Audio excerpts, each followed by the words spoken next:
सम्पूर्णमा नमस्कार। आज म स्तनपान सप्ताहको अवसरमा स्तनपान सम्बन्धी एउटा सानो सन्देशमूलक भिडियो लिएर आएको छु। स्तनपान भन्नाले आमाले जन्मेको शिशुलाई आफ्नो स्तनबाट प्राकृतिक रूपमा दूध चुसाउने प्रक्रिया हो। स्तनपानसँग सम्बन्धित एकदमै महत्त्वपूर्ण 3E को कन्सेप्ट रहेको छ। 3E भन्नाले पहिलो E ले अर्ली इनिसिएसनलाई जनाउँछ। अर्ली इनिसिएसन भन्नाले बच्चा जन्मेको जति सक्दो चाँडो वा 1 घण्टाभित्र बच्चालाई आमाको दूध चुसाउनु पर्दछ। पहिलो बिगौती दूधले चाहिँ बच्चालाई चाहिँ खोप सरह काम गर्दछ र रोगसँग लड्न सक्ने क्षमता यसले चाहिँ बढाउँछ। दोस्रो E भन्नाले एक्सक्लुसिभ ब्रेस्ट फिडिङ। बच्चा जन्मेको 6 महिनासम्म बच्चालाई चाहिँ आमाको दूध मात्रै खुवाउनु पर्दछ। उसलाई आवश्यक पर्ने सम्पूर्ण पौष्टिक तत्त्वहरू, पानीको मात्रा, हरेक कुराहरू चाहिँ दुधमै हुने हुँदा 6 महिनासम्म चाहिँ बच्चालाई आमाको दूध मात्रै खुवाउनु पर्दछ। र तेस्रो E ले चाहिँ एक्सटेन्डेड ब्रेस्ट फिडिङलाई जनाउँछ। त्यो भनेको चाहिँ बच्चा 6 महिना पुगिसकेपछि बच्चालाई चाहिँ थप पूरक खाना सँगसँगै 2 वर्षसम्म आमाको दूध चुसाउनु पर्दछ। बच्चालाई दिन र रात गरेर एक दिनमा कम्तीमा पनि 10 देखि 12 पटकसम्म बच्चालाई चाहिँ दूध चुसाउनु पर्दछ, अथवा बच्चाले जति पटक खान खोज्दछ त्यति पटक नै स्तनपान गराउनु पर्दछ। स्तनपानको सही आसन र सम्पर्कको बारेमा छलफल गर्न गइरहेका छौँ।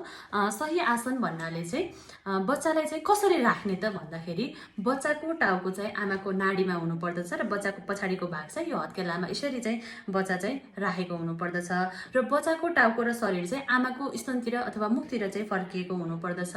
बच्चाको शरीर आमाको शरीरसँग टाँसिएको हुनु पर्दछ र आमाले चाहिँ बच्चाको सम्पूर्ण शरीर चाहिँ थामेको हुनु पर्दछ। सँगसँगै स्तनपानको सही सम्पर्क भन्नाले बच्चाको मुख पूरा रूपमा खुलेको हुनु पर्दछ र तल्लो ओठ तलपट्टि फर्केको हुनु पर्दछ र बच्चाको चिउँडोले आमाको छातीलाई छोएको हुनु पर्दछ र स्तनको धेरैजसो कालो भाग बच्चाको मुखभित्र पसेको हुनु पर्दछ।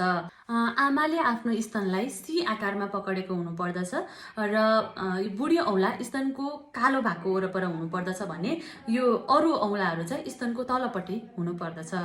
बच्चालाई एकापट्टिको दूध चुसाउँदाखेरि अक्सिटोसिन रिफ्लेक्सको कारणले गर्दाखेरि अर्कोपट्टिको दूध यतिकै बग्ने हुन्छ। यो चाहिँ नर्मल नै हो। यसो आमाहरूले दूध खेर गयो भनेर चाहिँ हतार हतार अर्को दूध चुसाउनुहुन्छ। त्यो कारणले गर्दाखेरि चाहिँ सुरुको दूधमा फर मिल्कमा चाहिँ एकदम पानीको मात्रा बढी हुन्छ। त्यही कारणले गर्दाखेरि यतातिर पनि बच्चाले पानी नै खाने भयो, अर्कोपट्टि पनि बच्चाले पानी नै खाने भयो। त्यो कारणले गर्दा बच्चा भोकै पनि रहन्छ, बच्चाले पाउनुपर्ने जुन पौष्टिक तत्त्व हुन्छ त्यो पनि पर्याप्त मात्रामा पाउन सक्दैन र बच्चा कुपोषित पनि हुन सक्छ। त्यसै कारणले गर्दाखेरि आमाहरूले दूध चुसाउँदाखेरि र एउटा दूध खाली भइसकेपछि मात्रै अर्को दूध चाहिँ चुसाउनु पर्दछ। त्यसरी स्तनबाट पहिला आउने दूधमा पानीको मात्रा बढी हुन्छ, जसले गर्दा शिशुको प्यासलाई मेटाउँछ भने पछि आउने दूधमा चाहिँ प्रोटिन, ल्याक्टोज र चिलो पदार्थ फ्याटको मात्रा बढी हुने हुँदा चाहिँ बच्चाको भोकलाई मेटाउँछ। यसरी चाहिँ उसले पाउनुपर्ने सम्पूर्ण पौष्टिक तत्त्वहरू पाउन सक्छ। स्तनपान आमा र बच्चा दुवैको लागि चाहिँ फाइदाजनक छ। आमाको दूध बालबालिकाको लागि अमृत समान हो।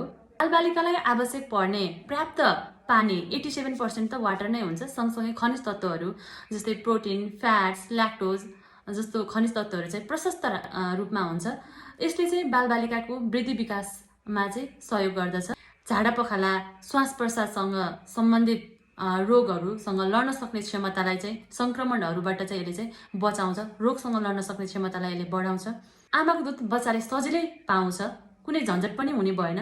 नेचुरली रूपमा चाहिँ यो चाहिँ रेडी टु इट हुने भयो हैन। सँगसँगै बच्चाको गिजा र दाँतको विकासमा यसले सहयोग गर्दछ।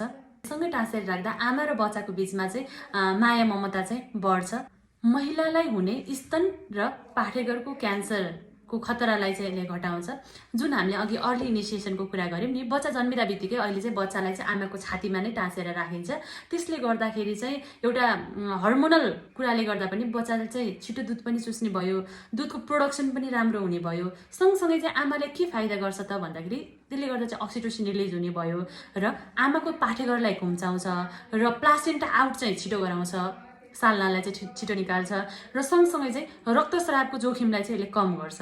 त्यसरी चाहिँ यो आमा र बच्चाको लागि नै एकदमै फाइदाजनक छ। सँगसँगै यदि आमाले 6 महिनासम्म बच्चालाई चाहिँ एक्सक्लुसिभ ब्रेस्ट फिडिङ पूर्ण रूपमा स्तनपान गराउने हो भने चाहिँ यसले चाहिँ गर्भनिरोधकको रूपमा पनि काम गर्छ। स्तनपान गराइरहेकी महिलाले चाहिँ पहिले खाने खानाभन्दा दिनमा थप 2 पटक चाहिँ खाना खानु पर्दछ।